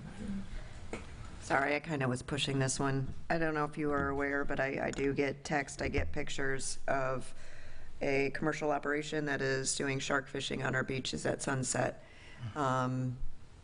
We worked with the sheriff's office and our attorneys, their attorneys, to try to figure out how we could handle that. So they are cutting up stingrays, and then they're fishing off it, and the cut-up stingrays are washing up south in Passagrill after they fish. So I wanted to make sure this was included as part of our ordinance. It's not something we talked about from the very beginning, but it needs to be addressed. I did talk to the assistant city attorney regarding this, and I think the best way for us to handle it, because we don't want to ban fishing, I think if some of you have been on this board, that was a big discussion as we started the beach ordinance, that we are a beach community and we don't want to ban fishing. But I think how we can address it is when we do the commercial operations on the beach where they register with the city, that may be one of the businesses that we don't allow to do a permit for. So we didn't get into it too much, it's just been a discussion we had, but I think that might be a way for us to still allow fishing, but not the commercial operations such as this, which I don't think any of us want to see on our beaches. Jennifer, are they tagging the sharks, or are they actually, They are tagging, they're tagging them? releasing. They're tag and tag release, okay. We saw that. Deb and I saw that whole thing going on, which was amazing. I looked into it a little bit because, yes, it's legal for them to do that. Yep. But they all have to have a license. Correct. And what it says in there, Avoid shark fishing on crowded beaches during high traffic times of the day, or avoid shark fishing near swimmers or popular swimming areas. Which is what we talked about in this ordinance of, that's where the sheriffs can, when we talked about fishing, Right. if it's not, if it harms any of the swimmers, they're happening to do it on a part of our beach that is not crowded at a time of day where it's not. So, and we checked in their licenses, and the sheriff did extensive work on this. We just need something that has teeth in it, so that's why I'm just bringing it up. If you are in agreement with that, I think we're going to try to continue having that discussion with the attorneys to figure out the best way for us to curb this, Okay. and still allow fishing, but not that type of fishing. I don't think we want sharks where swimmers are. That just does not make It was sense. on the news this morning. So our current ordinance draft, not our current ordinance, our current ordinance draft has something about fishing is legal unless the sheriff or law enforcement tells you they're Correct. concerned. So that, in a way, Good. covers this partially, because it's very subjective. I don't know if it's enforceable, but yeah, they can be concerned. But there's two aspects of this. One is, I think it's the chumming, the throwing the It's not chumming. bits, We looked at, attracting sharks to the area, that I think we need to have some language to say this. We recognize that all of St. Pete Beach is a popular swimming area, which speaks to the language that I think you already mentioned, that Yep. there's a law that says you can't do this in a popular swimming area. Whether they're swimming in it at the time or not is not really the relevant part. So I think we have to be careful. Maybe we can put in something about avoiding, that we recognize all of St. Pete Beach to be a popular swimming area, and should not be using means to attract sharks to our area. I mean, it seems like common sense, but we don't want to attract sharks to our area. And then B, the commercial language that you said. so the chumming is a specific definition, and the sheriff's office and their attorney looked into it extensively, and what they're doing is not considered chumming. But, so we could, It's disgusting, but it's not considered chumming. So I got it. we will look through every aspect of Yeah. this, because I'm I made my point. whatever you- disgusted by it, but. Something, in fact, I included this in some information. This happened several years ago with the Bayway Bridge. I'm one of a few people that were on the opposite side of the high bridge, and we had an administrative hearing. And although there were 17 parking lots for people to fish there, the DOT came out with, there's plenty of other places to fish within a 20-minute. That's it, and it was gone. So there does seem to be some flexibility when something makes sense, like shark fishing in a swimming area. So I would just keep that in mind. So Are they doing it at one of these prescribed locations? They just showed other locations that people could fish rather than at that location, so you could tell the people that are shark fishing, well, you can go somewhere else. Yeah. But I know that's a legal item, so, but we should keep that in mind, I think. Yeah. Okay. Dan, could I say something? The commercial fishing should be banned, period. And we need the power to control any commercial venture on this beach, which I've said 1,000 times now. We could have the boat ramp problem solved if we had that ability.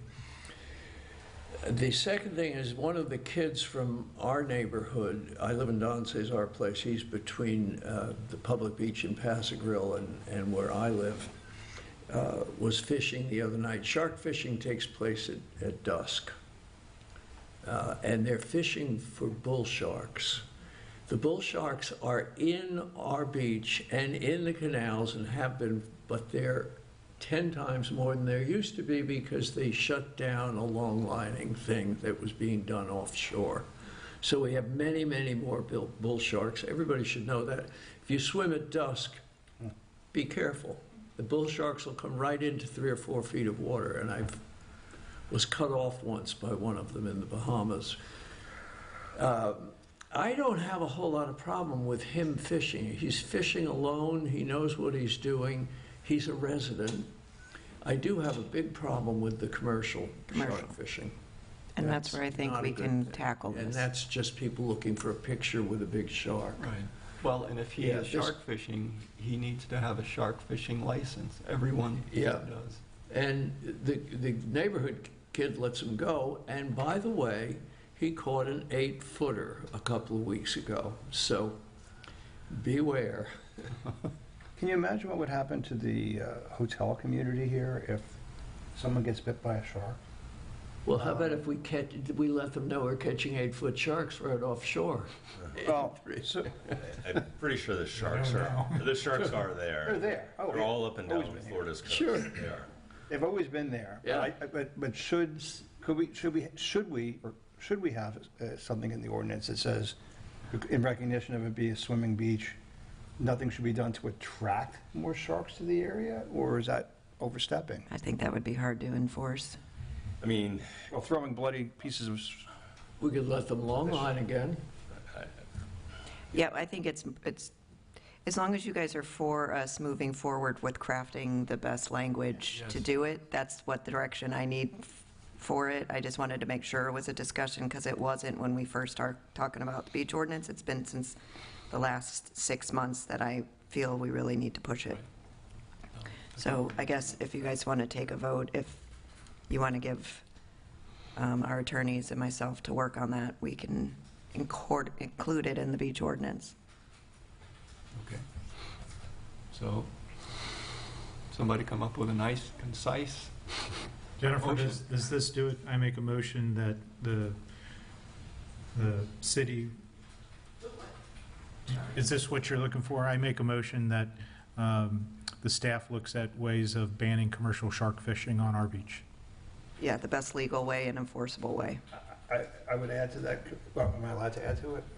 Are we in discussion yet, or are we? no, now that's on I'm the just coming table? up with it. I just made a Hear motion. what you got. I would, it's not just commercial, I would add, and activities which would encourage sharks from being attracted to the air, more attracted to the area. I mean, everybody knows why they're throwing the pieces of the fish, for cutting them up and throwing them in. Obviously, you're doing that because you want to attract the shark. So I'm saying we want to discourage, I would add the word, and discourage activities which would attract more sharks to the area deliberately. That's fine. But we're going to have, whatever happens, we're going to have to coordinate with council at the sheriff's office, because they're going to want to make sure they can enforce it. So motion is like, instruct staff and city attorney to work on an amendment that would discourage attracting sharks to swimming areas and to prevent commercial shark fishing Yeah. on the beaches. I'd say commercial fishing on the beach, period, Period. of any kind. Okay. We just don't need more commercial activity without our control. Yeah, I got it. Okay, we'll come up with something. Great. So that's a motion. And second? Yeah, second. Okay, thank you, Andrew, and John, and Mike, and John. Okay, We're going to take a vote? yes. Member Stevens? Yes. Member Panic? Yep. Vice Chair Kurzman? Yes. Member Welch? Chair Rothenberger? Yes, Motion carries. thank you. Okay, next item, dune preservation. So this came from me, and I wrote a quick one-pager, and it's pretty straightforward. I don't know if, I have to add, I'll add a little bit of color.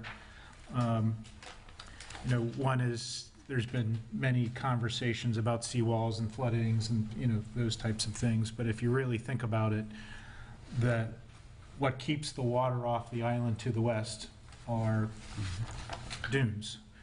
If you look at the proposed beach ordinance, there is one section that says permits required that brought over, but I think we should strongly consider adding specific language to highlight those behaviors we want, the basic fundamental protection and preservation behaviors we want not only the city to do on city-owned property, but also encourage private property owners to take to manage and maintain the seawall of the west, right? What's going to keep that out? And this was, and the other is, I think you made, how do we make our codes clear and concise, that it's not a jigsaw puzzle to understand, but something, how do we put language out there that will easily be understood by anybody reading it, of these are the things that we want you to do, and these are the things we don't want you to do when it comes to a certain topic. We have it for sea turtles. We have it that I missed, and thank you, Jennifer, for seabirds. I don't know how I missed that section. I think we should have a dune preservation. And it's a unique timing, right? We're doing a new beach ordinance now, but look at the investment that's being made on our island right now in the Passagrille Beach renourishment, right? That's millions of dollars of new sand. Let's make sure that we have all the right behaviors to protect that dune, to keep the water off for the longest amount of time, as well as we have a couple conditional use permits that require beach restoration. And as they are putting new sand there, we want to protect that for the longest time. So that's really the problem we're trying to solve. The problem I'm trying to solve in this recommendation is adding pretty straightforward language to the beach ordinance to make it clear of the do's and don'ts, but more specifically, the things we want them to be, we want to have happen. I would be amiss to say that I missed one point, and I believe somebody who's will come up and talk about this, is there's another point that we do have private property owners going in and going to Home Depot and buying plants that are not healthy and invasive to the dunes. So there should be one more point added to this about what you're allowed to plant, but what are the things that you definitely do not want to plant, because it'll just take over. And you know, I've been educated by dune savers and their leaders. You know, their leader Deb is here. That sea oats, there's a reason why sea oats and sea grapes are protected in Florida. They're the ones that have the roots that go down and make the lattice that actually keep the sand there. So this is keep people off the dunes, keep people on paths, get rid of the bad plants, add good plants, and and specifically don't add the root any other bad plants. So that's what I wanted to discuss and see. Sure. You know, how do we move forward with this to make it crystal clear, or as clear as possible, of the behaviors we want to do to maintain both public dune and private dune. So before we get too deep into this conversation, we probably should have a motion to extend the meeting past 10:30, perhaps to 11. I think we could probably wrap this up by 11, don't you think? Okay. Yes. Somebody make a motion. Well, I have a question, because I've been dealing with dunes for 60, 70 years. There are federal ordinances, there are state ordinances. No, I mean to extend the meeting. Extend the meeting. Yeah. We need to. Oh, extend the meeting. We need a motion to extend the meeting Yes, I make that motion. Let's extend the meeting, sorry. To 11. Till 11 o'clock. to 11 o'clock. Great, thank you. 11 o'clock. Sorry to interrupt, but Yep. 11:15. the clerk Yeah. reminded me. Okay, Second. okay. Member Panic? Yep. Vice Chair Kurzman? Yes. Member Welch? Yes. Member Stevens? Yes. Chair Rothenberger? Yes. Motion carries. Thank you.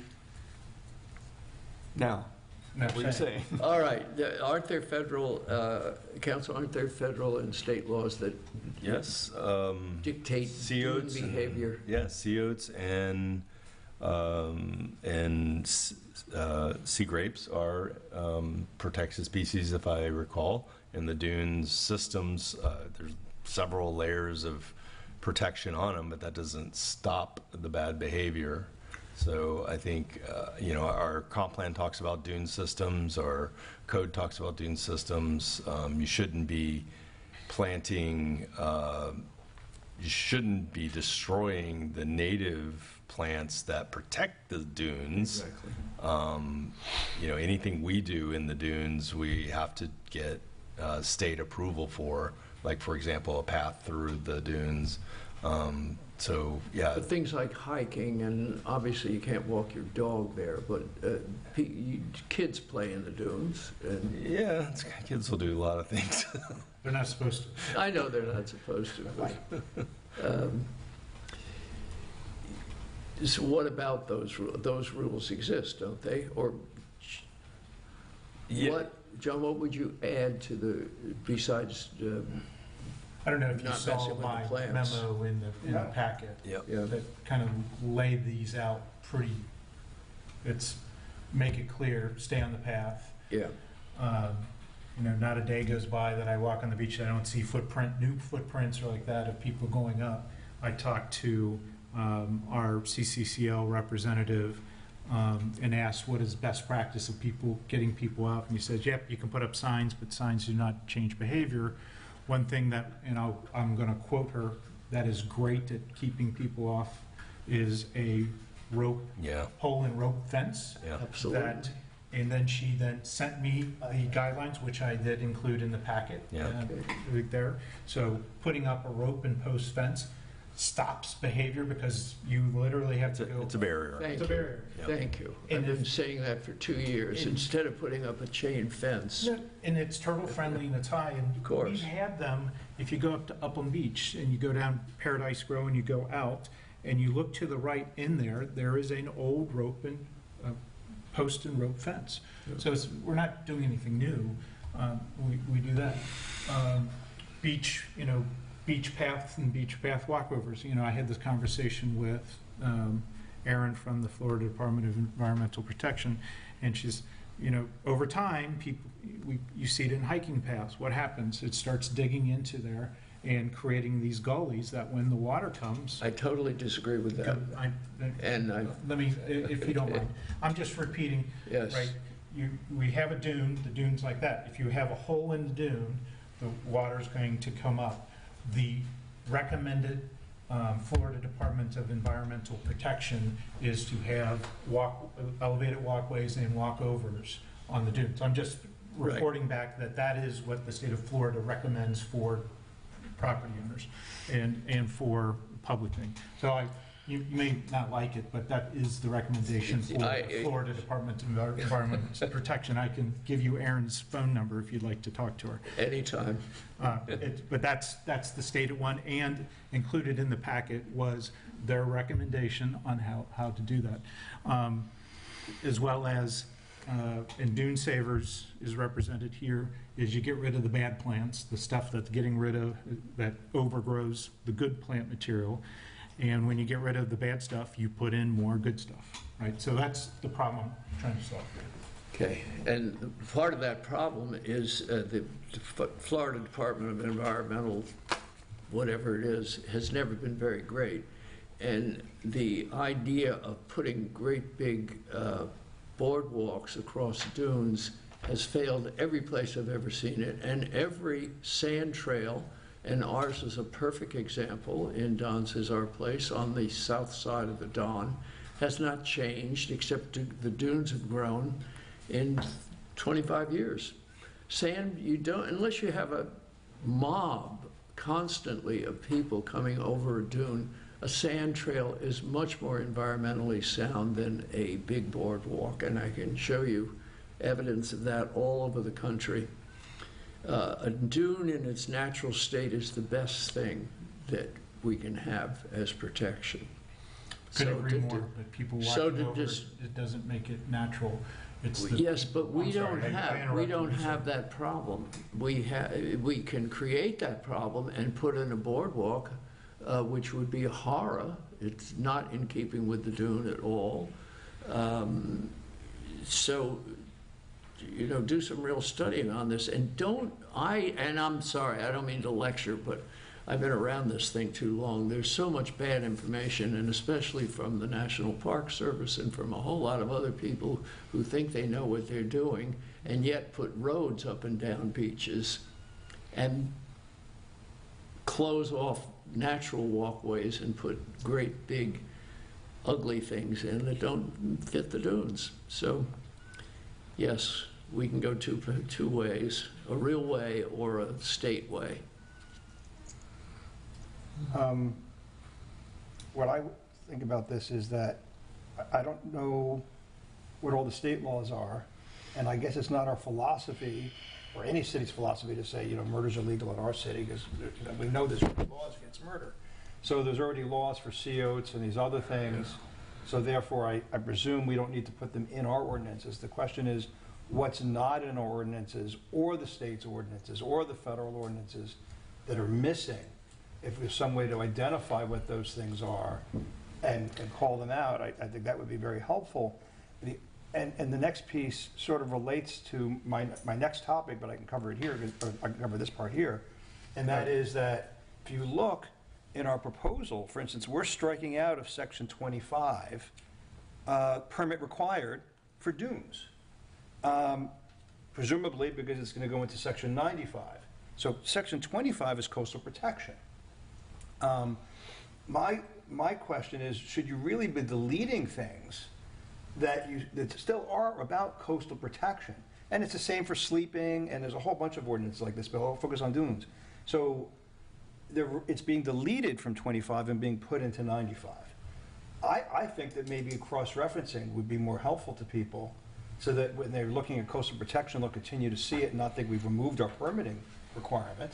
But section 95, which is about the beach, says, hey, don't forget you need to be compliant with section 25 in coastal. And when I look at this carefully, I see that the transfer of things from section 25 to section 95 is actually not complete. And for instance, there's things that we have in one of our sections. It says, you know, you can't use mechanical equipment within 5 feet of the toe of the dune. It's being removed because it's just being deleted from 25 and rewritten in 95, and pieces are different. And I did the comparison myself to see that. So we want to make sure, was that deliberate? Did we decide that we don't want to protect the toe of the dune from mechanical equipment? Or is it just a Scrivener's error? I don't know. But that speaks again about your dune concerns. You know, I'll work backwards. In my memo at the top, I said this is not to replace language that's already there. I believe that the intention of the beach ordinance is to have everything in one place that deals with the beach. If something hasn't moved from code, and you know, this is something the staff can look at that needs to be brought over to centralize to the beach, that's there. I think the intent was have it in one place instead of having the cross-reference. Yes, so I will tell you, in the land development codes, this is section 25.7, dune preservation and enhancement, in accordance with Florida Statute Chapter 161, which is the beach, the beach, what do they call it? Beach and shore preservation section, along with basically the city's comprehensive plan and this code's dunes along the Gulf of Mexico with the city shall be protected, and such dunes will be enhanced under the provisions here in. So it's a general policy. I mean, I know it's in the comprehensive plan, and your comprehensive plan is really not what's going on now. Your comprehensive plan looks forward and says, we need to do these things.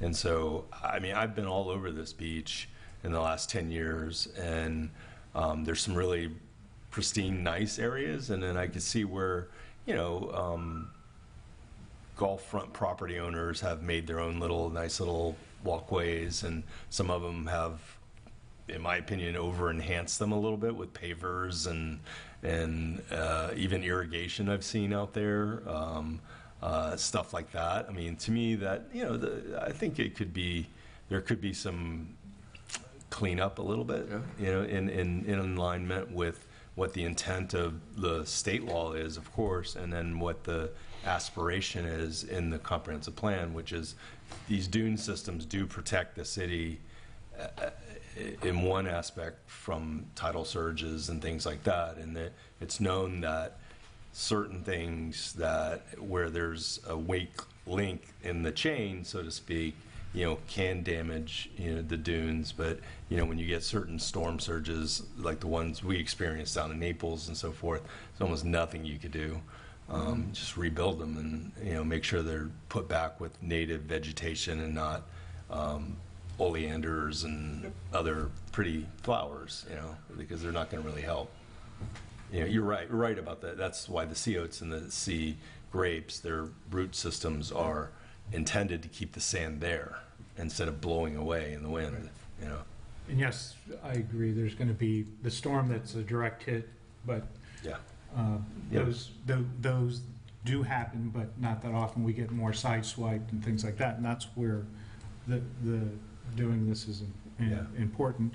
And But there are hundreds of beach private, I hate to say private, but there are hundreds of like little beach walk paths that people have created, and they're very creative and lovely, and they've all done different things with statutes and different, they're all over the place. Don't take this as a suggestion that they have to go now do this. No, I'm not doing it, I'm just saying If they want to, get a permit and do that. Yeah. And then to your point is, to your first point that you made before is, yes, there are general codes and everything all across the place, but they're hard to find and they're hard to understand, where doing something like this, just as we did for turtle, fill the holes in, things like that. This is to kind of mimic what we're already doing in the code, the proposed code, to kind of, here's the right things to do to preserve turtles. This is, here are the right things to do to preserve dunes. So would you be recommending then to reference some, and I think it's done in our other parts of our ordinances, reference the statutes, reference the state? Percent, yeah, I'm gonna let the lawyers do it. I mean, I'm just- what I can do is bring back, because I can see, dunes, there's layers of dunes. I can bring back personally, just so it's not a big chore for staff, because they've got plenty to do, trust me. I can bring back my legal analysis of sort of the layers of what is the city doing with regard to legal preservation of dunes, and you could just take a look at that, and it references the state statute, which is a law, but it also references our comprehensive plan, which is aspirational and calls for adopting of codes to do things now. So I can bring back kind of a quick one-pager of like, here's the level of the layers and levels of laws that the city has to abide by and enforce, and who are the enforcement agencies. I could do a quick one-pager and bring it back next month if you want. Okay. That way we have a better understanding. I mean, because you all know what the beach looks like up and down the beach. I mean, it's some areas are, they just things, people want to get down to the beach, and after a while these trails get, straightened out. And it's, and hopefully, I'm not suggesting get rid of like that. You and I live right on the line of District 3 and 4 in your paths. Yeah. This isn't get rid of them. This is keep people out of, keep people on the path. Keep them on the path and not, exactly. not throwing, not wandering off into the, even though it's uncomfortable to get into the seals, to be honest with you, and especially this. Well, that's good. That keeps people out. It is it's not fun to go walking around in there. No, and you get sand spurs and all the other stuff. There might be some invasive love. species in there that the city could address and they are. and start taking out the invasive species and planting the proper species. And that's happening on public property. Great. There is one that I know, it's actually my wife, who's doing it with the help of Dune Savers on Block M&N, private property. I know exactly where that is. So we're trying to, let's educate, how do we get the message out? This is what you should be doing as a property owner, and get it out in a way that it's easy, understandable, but also enforceable. Mm-hmm. Let's go back to people on the dunes. Not a day goes by that I walk the beach, I don't see somebody on there. Mm-hmm. I think I heard a story about sand angels. Yep. Kids going up and doing sand angels up in the dunes. If you go, Boy, they better like red ants if they do that. They did it. I talked to your commissioner about this, and he's been hearing up by the Secret Garden. If you go up there, there's fresh footprints every day on the brand new dunes that were just put in place because the emergency replenishment. This is if you go out and look, it's a pretty widespread problem. It's how do we, with the investments that are being made, how do we do long-term protection, and how do we encourage and point out, here are the basic things you should be doing. Okay. Get rid of tourists would be one way. Get rid of sharks. wouldn't need walkovers. That's as easy as getting rid of sharks. We wouldn't need walkovers then, would we? No. Well, you probably only do need one or two walkovers on the whole beach, but, yeah, I think the rules are to keep people Yeah. in the pound. line, Yeah. inbound. Having enough crossovers is important too, because that's when you start getting people being creative, when they, especially a tourist or somebody, or even a resident, they say, I'm not gonna walk 3 blocks to get on the beach. This looks clear. But the other thing I'm concerned about is a land grab. I think we have to be careful who can be putting up poles and ropes. Yeah. And I've already seen, yeah, it has to be with a permit, because I've already seen private property literally moving vegetation to sort of block a path and make it, quote, here's my dune now. Now you can't go My back. across here. It's my backyard, right? Yeah, we can't have it. Couldn't agree more.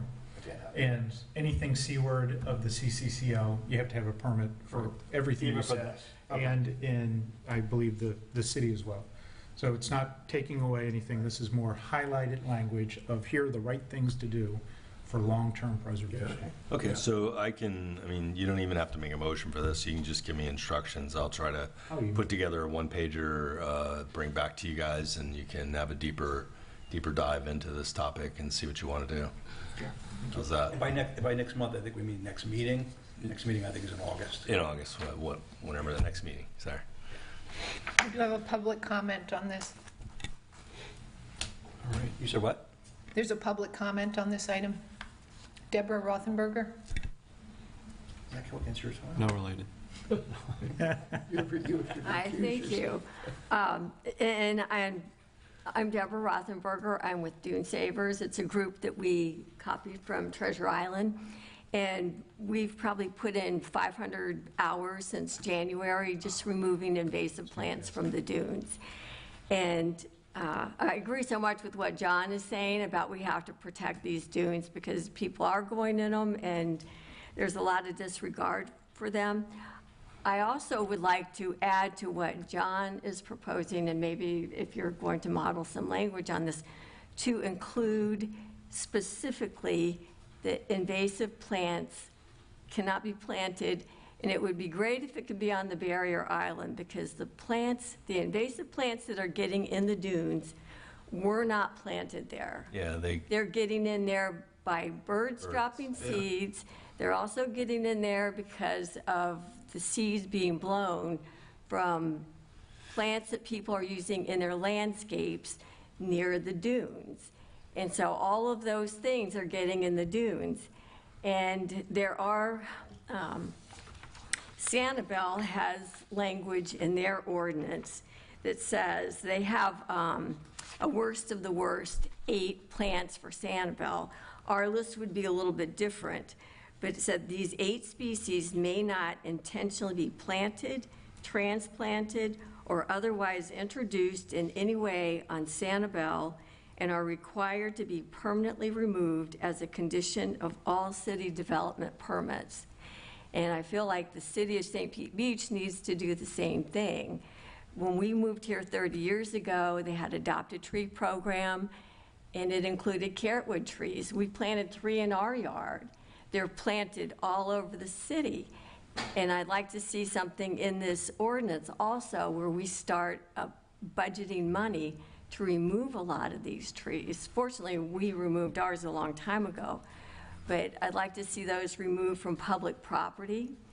And why it's so important to get these in the ordinance is in part of John's package, he has Florida Invasive Species Council, and they have their list of plants.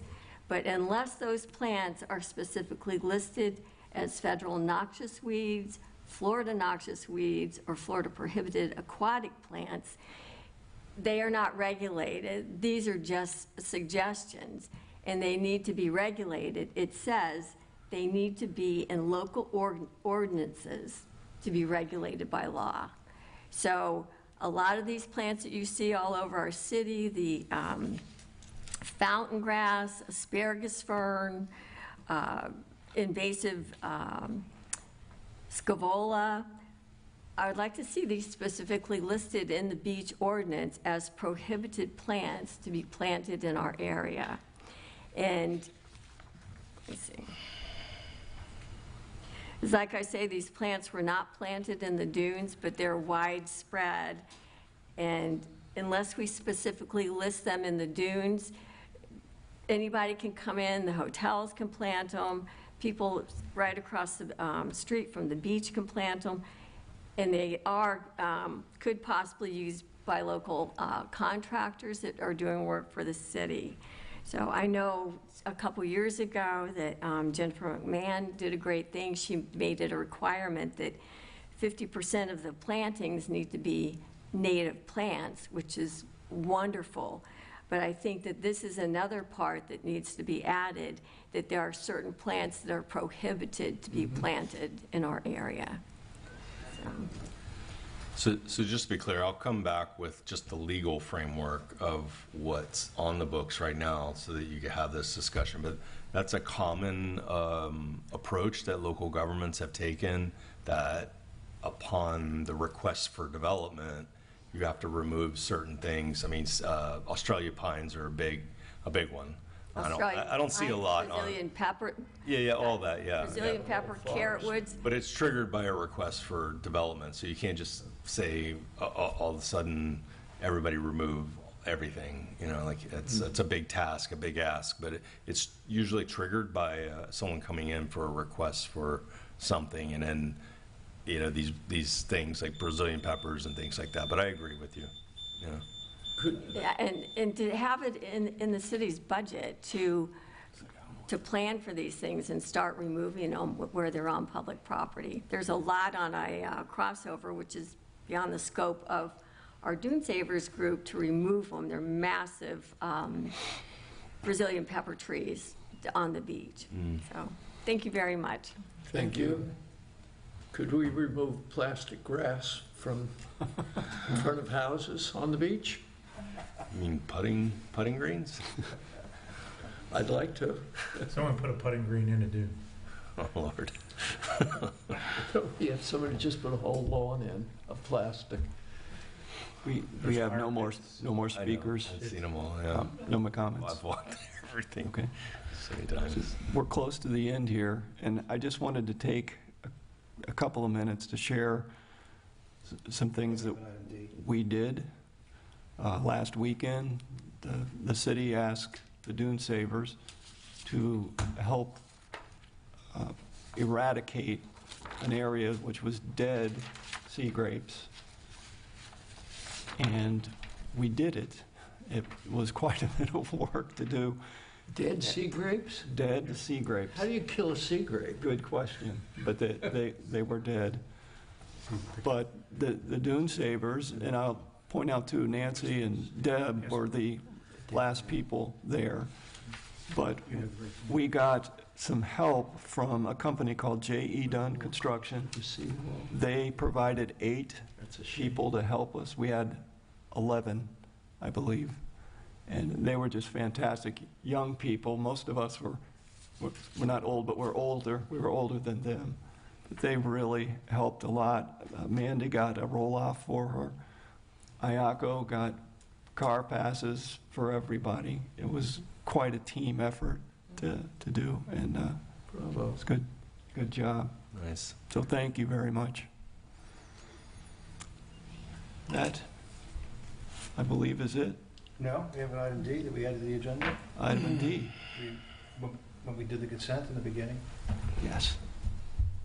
So, see, he wanted to discuss the item that was talked about at the city commission meeting, and the city commission decided that at least keep the beach ordinance moving forward, and if it appeared during, let's say first reading, that part of the ordinance, which I referenced was like the intensity and density issues related to, I think, behind the resorts, was not really ready yet, that it would, at that time, they would have the opportunity to take that out and bring that forward in a different ordinance. My item's a little broader than that, though. So I don't know, maybe we should just extend the meeting till 11:10.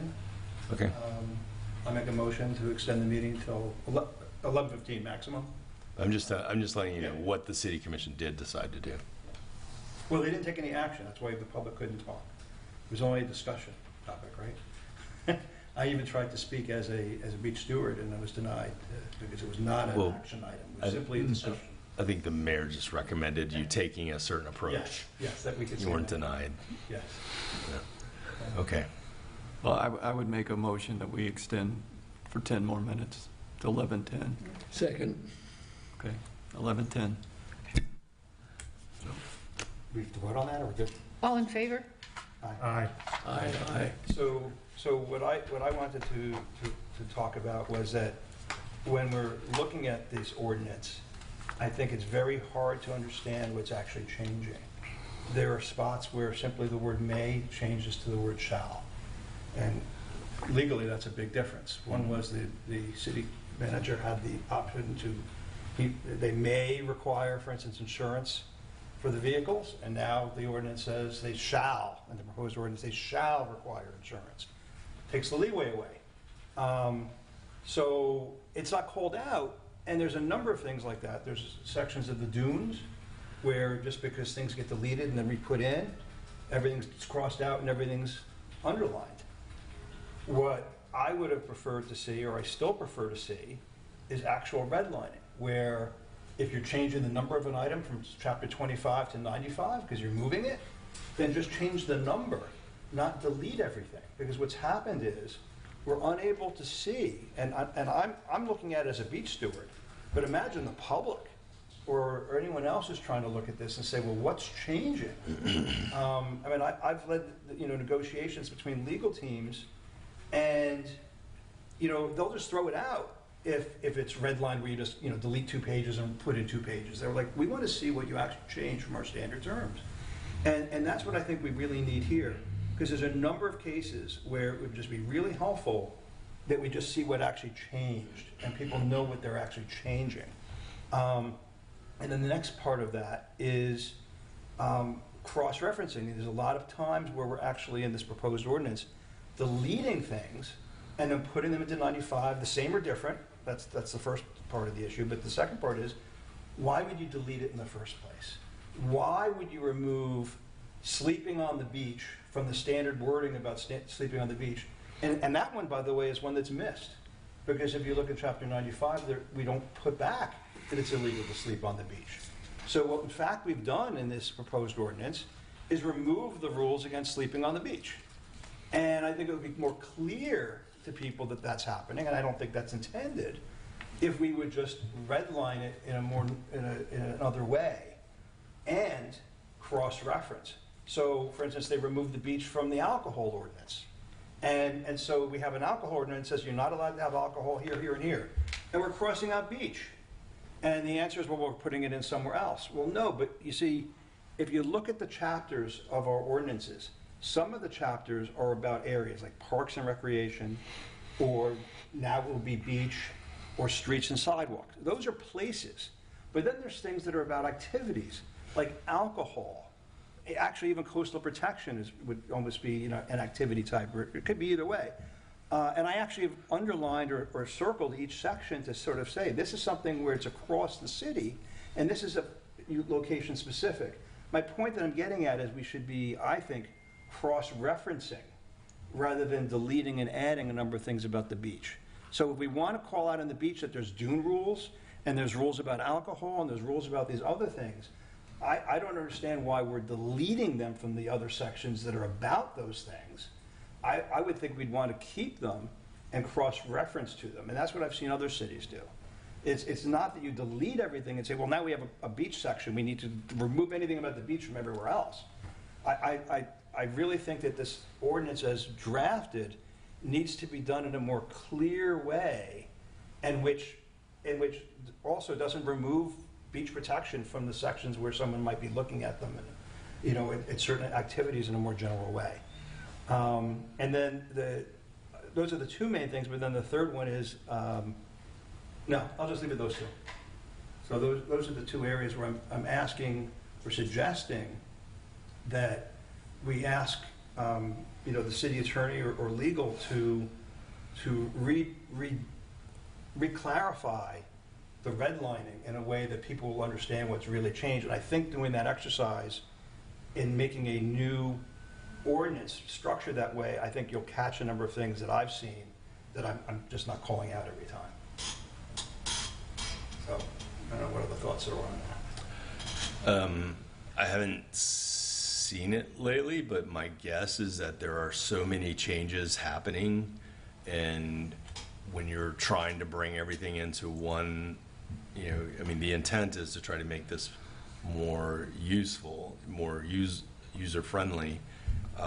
Once you start redlining everything and putting comments and everything, it just becomes so unreadable that it's a mess. And maybe there's another way to do it with some kind of chart, you know, during the presentation of the ordinance that says this was moved to here, this was moved to here, Okay. as opposed to this big spaghetti mess of redlining and stuff like that. Because technically, I think, so when ordinances come through, the typical way you do it is you show strike through and underline. Strike through is what's being taken out, underline is what's being added in. But this is a big undertaking, and so I would imagine that it's just probably pretty messy to, you know, when you do your typical in Microsoft Word redlining type stuff. But I'll take a look at it and see. But ultimately, you're doing some, typically you have if I may, you have an existing ordinance and you're changing, subtracting within that geography. Mhm. You guys have, and I believe the commission has agreed, that we want to centralize this. So we're taking bits and pieces out of all of that Put it all and putting it under one roof. So that's. But it should have been done in 2 phases is what I'm trying to get at, because you're masking everything, because they're just deleting everything about the beach from the other section, putting it in 95, and then you don't know they changed 3 words. I don't know that to be true, but I can give that's fine. examples. But, you know, that's change management or document management as you're bringing language like that. You know, as I talked to Matthew and looked at this and it's been drafted and he hasn't touched it because he wanted to get some, you know, input by us, you know, and the commission, and I might have missed this, has a new draft come out with new language? Since then, no. There were some small changes. So why don't I do this? I was under the impression Let me take a look. Matthew was going to then take all that feedback, put it in a new document, then we can have a conversation of, and I'm assuming staff would do this is what it was, this is what it's going to be. Yeah. And you make sure that there's nothing missing. It's a process question. I think to be helpful, when we first started, if you remember, we had a PowerPoint that highlighted every change that we did, what was added, what was taken out. I think we just revisit that and catch anything that we've changed since that PowerPoint was created, and that could be part of the presentation when it does come back, because yeah, it's already crazy looking at it all. So we separated that out into a PowerPoint and went section by section, and any word we changed we put in there, and anything we added was put in that. So we would just have to make sure we update that existing PowerPoint to be able to highlight that. That's a bridge document, which I think Yeah. is different than what you're proposing, but solves the problem. Right, I'm only interested There we in go. solving the problem. So, I mean, I believe I believe that there's a big disconnect between the Okay. documents right now. That solves it. Okay. Okay. Right. Anything else? All right. This meeting is adjourned. Bang!